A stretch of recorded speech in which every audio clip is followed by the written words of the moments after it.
The sprawling white mansion rose like a silent monument to wealth. Yet inside there was no laughter, no joy, only the hollow echo of what had been lost. For over a year, the life of billionaire Jonathan Wells' only daughter had been defined by one unyielding object, her silver wheelchair.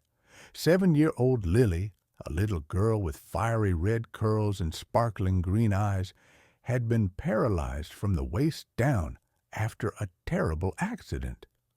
Once a whirlwind of curiosity and energy, she now spent her days gazing blankly out of the tall windows, watching life pass her by. Jonathan, a tall, sharp-featured man in his early 40s, dressed in a crisp navy suit, had tried every solution money could buy. The best doctors, cutting-edge therapies, and experimental treatments abroad. Nothing had worked. Every failure weighed on him, not just as a father, but as a man who believed nothing in the world could resist him. One warm afternoon, Jonathan stepped into the garden, expecting the usual scene, Lily sitting quietly, perhaps a book in her lap, her face distant and empty. But instead, he froze mid-step. Lily was laughing, not a quiet smile or a forced giggle, a real unrestrained laugh echoing through the air. Her small hands clapped rapidly, her face alight with joy. In front of her danced a boy, no older than 10, with deep bronze skin and a halo of curly black hair. His oversized green t-shirt and faded shorts hung loosely on his thin frame, and his knees bore the scrapes of countless adventures. Barefoot, he moved with energy and mischief, twisting, hopping, and spinning as if he owned a garden stage. Jonathan's first reaction was anger. Who was this child? How had he gotten in? Where was security?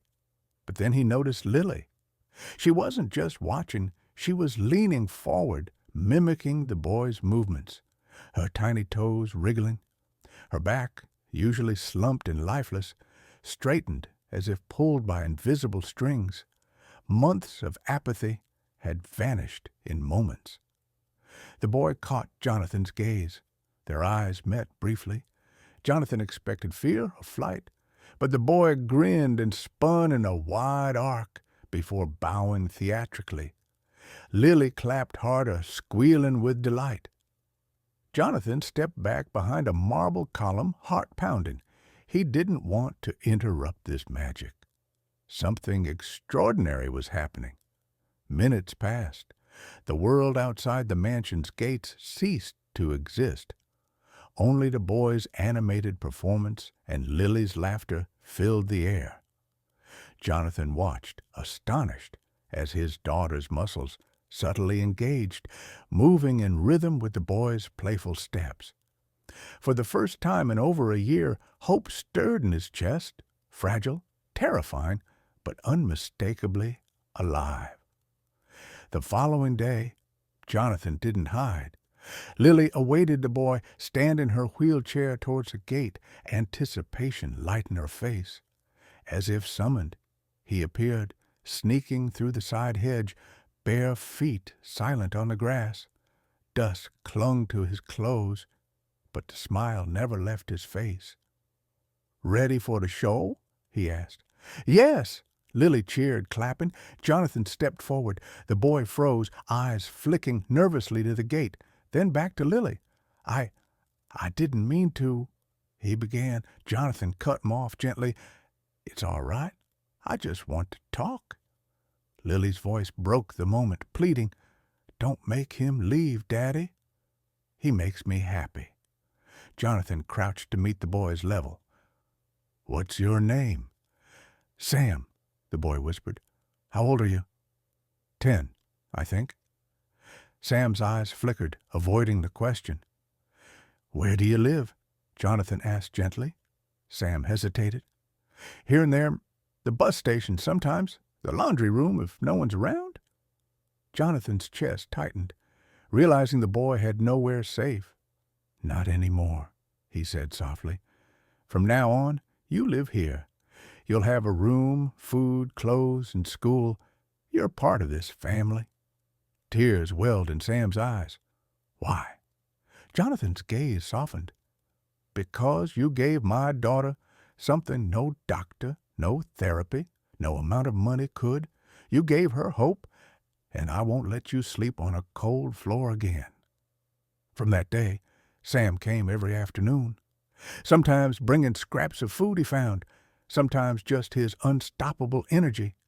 He danced, told stories, made silly faces, and Lily followed as best she could, leaning forward, moving her arms, even spinning her wheelchair in small circles. The change was undeniable. Doctors visiting 1 week later were stunned. "I don't know what you've been doing," one said to Jonathan, "but keep doing it."